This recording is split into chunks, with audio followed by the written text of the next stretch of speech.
Thanks for joining us on this Sunday before the excitement of the fall sitting of Parliament kicks off tomorrow. And one party is coming back from summer vacation with a whole lot more potential leverage.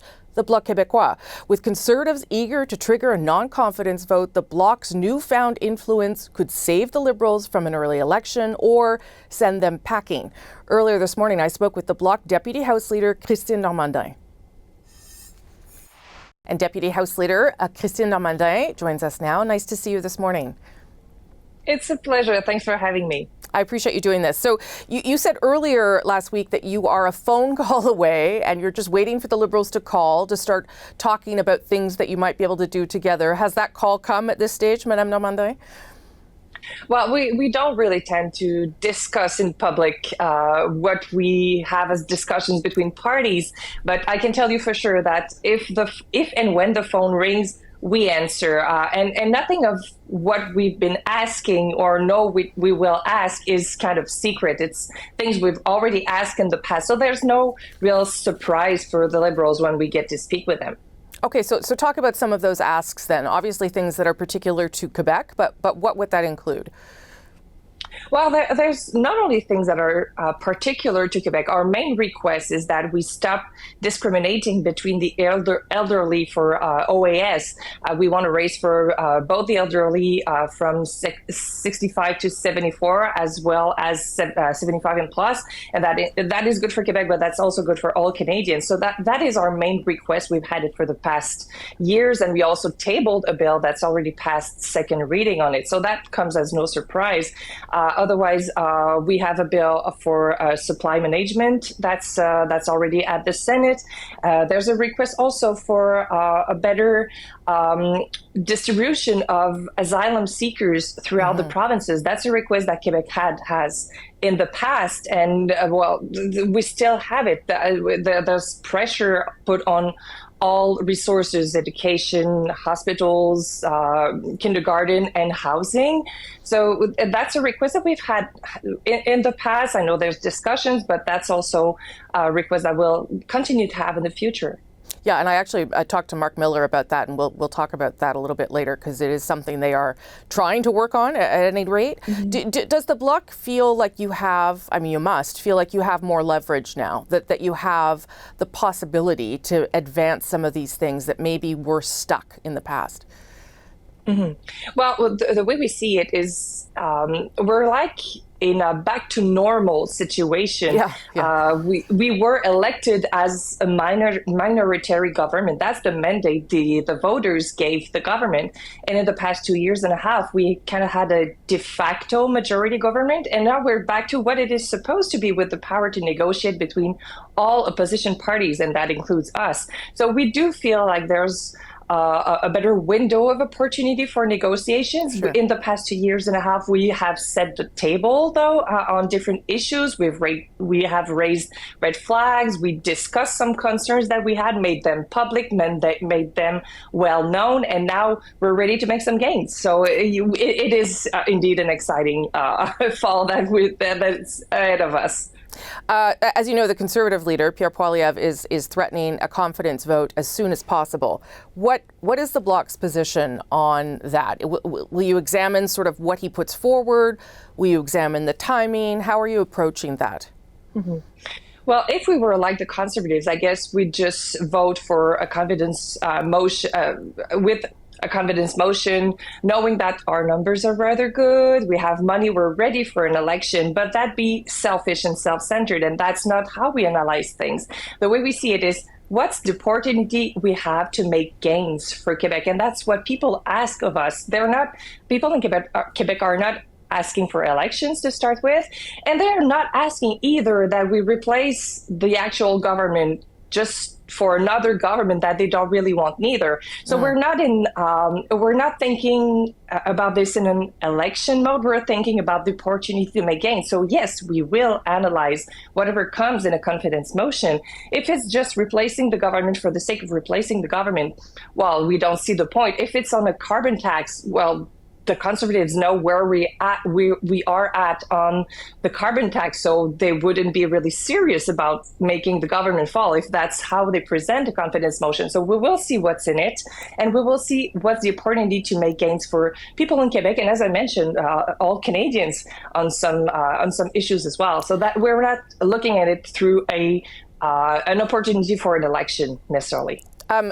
In spite of that, an election will come eventually, right? Whether it's this fall, next spring, or the following fall. And while you have these opportunities right now, I wonder if you feel like you would have fewer opportunities if the Conservatives were to form government, whether your values align more closely to the Liberals, for instance. Well, we'll see. But the thing is, we don't really know what the Conservatives will do in either a minority or majority government. That's one of the things. Well, if we were to replace the Liberals with the Conservatives, what would they do? They don't really have a platform that they have explained. And to us, it's, and my leader has mentioned it in the past, it's either choosing between being bitten by a tarantula or a viper in a way. And both seem to have really alike views on different issues. They both want to subsidize the oil industry. They both don't listen to Quebec when it comes to secularism and protecting our laws. They both don't really want to transfer money for health. So it's basically the same in a way to us. So if we have windows to negotiate now, we'll make the most of it. We don't know what's going to happen in the future, but it doesn't necessarily look that good. Similar, I mean, some positions could be similar, but I would argue, for instance, on climate change, an issue that is quite important to Quebec, as you said yourself, that the positions seem quite different, given that we know Mr. Poilievre would get rid of the carbon tax, and whatever else he has planned, we don't know yet. Like, those fundamental differences seem to be much greater that you have with the Conservative Party than with the Liberals. Well, I would argue that even on that topic, climate change, they are rather alike. In the past 2 years, since 2022, the government has given credit cuts and fiscal gifts to the oil industry up to $83 billion. And just in the past economic statement, when we voted it was $30 million in tax credits for oil industry. So is it really that different? Well, one could argue that. Yeah. Let me ask you about the by-election, because you're here, and obviously the Bloc is also a factor in La Salle et Verdun.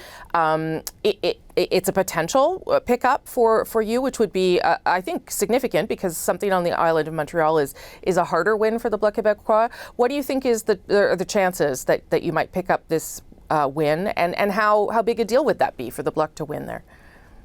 Well, I don't have a crystal ball, and I don't like to thrive in numerology, but I've been on the ground, though, and I've been door-to-door knocking with the candidate and with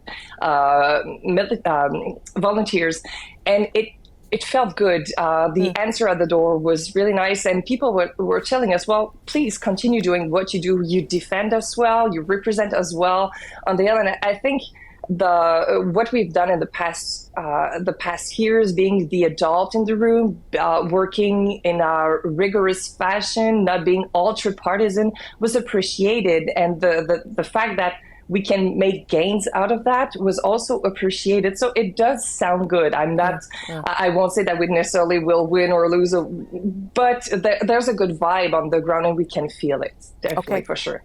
Christine Normandin, thank you so much for your time this Sunday. I appreciate it. It is always a pleasure, anytime. Parliament returns from a summer break tomorrow, and the Liberals are facing the new challenge of governing without their supply and confidence agreement with the NDP. It means a new political reality in Ottawa and the possibility, anyway, of an earlier election. How are the Liberals planning to navigate this? Earlier, I spoke with the Minister of Immigration, Marc Miller. Minister Marc Miller, thanks so much for joining us. Appreciate it. Thank you, Rosemary.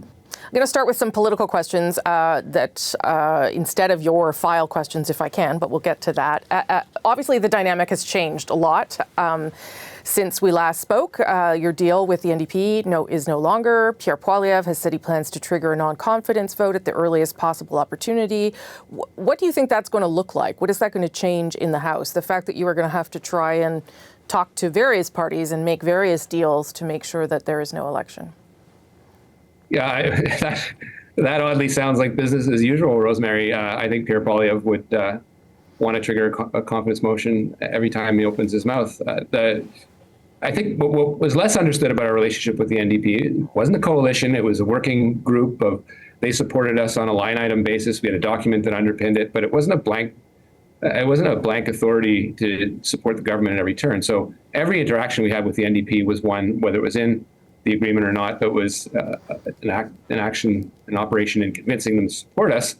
So I think in order to keep Parliament doing what Canadians expect us to do, we'll have to negotiate things in a very similar way and perhaps rally other parties. But that's the business of any minority government.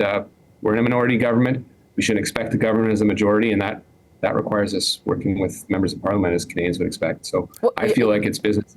Yeah, I mean, it's business as usual, but to your point, it is a more precarious minority than it was, I would argue, when we left before the summer break. And to your point, yeah. I mean, look, this document was we intended to honor it, and we intended to move forward on dental care and pharmacare. We still intend to do that. I would say that trust on a good day is thin with the NDP. Let's not forget that they also paved the way for the Harper government and jettisoned the Kelowna Accords. The trust there was relatively thin, and I think we had a document and we hoped to work with them with it. It was of diminishing value as time went on. You said you would be willing to work with other parties. I mean, we'll pretend that the Conservatives would consider that. I think you and I both know that's not the case. But you would work with the Bloc Québécois. They say they've already got a list of demands that would be particular to them. Yeah, I mean, look, I had a number of asylum reforms I wanted to put through. They were very similar to what the Conservatives had wanted to put through in the past, and they sunk it. And so that's partisan politics, unfortunately. But, you know, there are areas where we do have some commonalities, and I'm always hopeful. And with the Bloc, my confidence level in the Bloc is not entirely high. They want to destroy the country that I love, but on issues that all Canadians care about, and we can advance the issues of all Canadians, that includes Quebec, why not work with people of good faith? Let's talk about the by-elections, because obviously the summer started with some really kind of devastating news with the loss in Toronto. This time there's a by-election happening right on your doorstep in Les Salles-Verdun. I know there's hope that you'll win it, but it is a three-way race, it seems, between the NDP, the Bloc, and the Liberals. How would you value the importance of winning that riding? Well, we want to win every riding, and it's extremely disappointing when you learn or lose ridings that people expected you to vote. But if I've learned anything in politics, it's never to take voters for granted. You're right. It's right beside my riding. It sticks right up onto it. We share many community members, community organizations, some of the same demographics. So I've been helping on the ground where I can. Very hopeful, Rosemary. You know, I haven't seen this level of, by-elections are particular animals. They are not necessarily the occasion for voters to show up and endorse the government, more so to send a message. But I've gotten some very positive messages at the doorstep, not unconditional. And we've been in power for 8 or 9 years. There is increased scrutiny on our leadership, and that's fair. But I think there's some real fear in Quebec, in Montreal, about what the prospect of the distasteful prospect of Pierre Poilievre government would look like, and the support for the Liberal government, I think, crystallizes in moments of clarity. But people also want to offer us more than just fear of another person. Yes. The programs moving forward, continuing to make Canada an equal, more egalitarian country. If there's anything we've done over the last 8-9 years, pharmacare, dental care, and the work we've done on daycare, it's to make the country fundamentally more fair. And that's a beautiful vision of Canada. It's a vision I think Pierre Poilievre wants to destroy. Okay, but were you to lose that riding, what would be your message? What would be the message that you take away? Because you say, obviously, there's been more scrutiny. There's people that are more unhappy with you than happy with you, I would argue. And if you can't hold a riding like that, I wouldn't imagine it gives you a lot of reassurance about forming government in the future. Look, I am a partisan person, Rosemary. I think we're going to win it. But, as a Canadians fan, I think we're going to win the Cup every year. And I'm not going to speculate about losing it. Okay. Let me ask you a policy question before I let you go. Alberta, New Brunswick, and now Nova Scotia have all been pushing back on your plan to move more asylum seekers across the country. So it's not just Quebec a lot and Ontario bearing the brunt of that. Tim Houston says the federal government's taking advantage of the province. Premier Danielle Smith says her province is not open to accepting more migrants. How do you get uncooperative provinces, even provinces that say no thank you, to do this? It seems to me a very challenging feat. Yeah, and let me say this, what they have said in the last few days publicly is more fiction than not. It looks like one of the bigger political soccer dives I've seen in a while. We've been working with provinces over the summer and as part of their decision at the Council of the Federation, which is council composed of premiers, where they usually get together and beat up on the federal government collectively, they came out of that and said they were going to take more asylum seekers to take the pressure off Quebec and Ontario. I've been working with responsible ministers of labor, skills, labor, immigration in provinces over the summer as part of, as you said, a working group to see what that would look like. And we've shared a number of documents and information as to what the models would look like if we were to relieve the pressure from Quebec and Ontario that have seen more than their population share of people coming in through irregular means or through ports of entry, Trudeau Airport or Pearson Airport. And that has consequences as per the share of the population that each province has.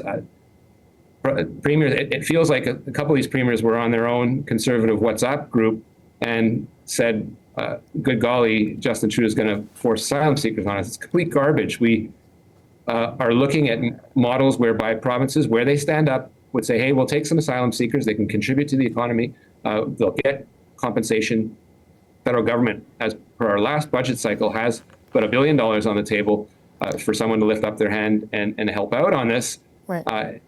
And it's up for grabs, but it's only on a consensual basis, and the consent first and foremost of the asylum seekers, but also of the provinces. And we're not ramming things down anyone's throats. But they, I think, feel that they are going to end up solving the problem you created, the problem that you're now having to scale back. I think that would be the argument from those premiers, that it is not up to them to find a place for people that should probably never have been here in the first place. And look, we all bear responsibility for asylum seekers and refugees under the Constitution. You can finger point in any particular direction. If you look at some of the post-secondary institutions in some of those provinces, they have themselves generated, under the authority of the provinces, asylum seekers. So there's lots of blame to go around. But we have a shared goal in making sure that we're doing our fair share. And right now, Ontario and Quebec are doing more than anyone else, and it's putting pressure on the system. Provinces, and they send letters. This isn't fiction. They send letters to me begging for more immigrants for their economy, and then they turn around the next day and say those immigrants are putting pressure on their own economies. It doesn't make sense. This looks like a political play for people that have their leadership reviews ongoing and they're looking to make some capital off the back of asylum seekers, which is distasteful. Premier Higgs himself is going into an election. Yeah. So let's see it for what it is. Right now, it's complete fiction. But I think as a responsible federation with provinces that have their share of authority under the Constitution, they do have their fair share in making sure that they're properly supporting asylum seekers. But that's through a consensual deal when we're not ramming things down anyone. Okay, Minister Miller, thank you for your time. Look forward to seeing you back in the House of Commons this week. Thank you.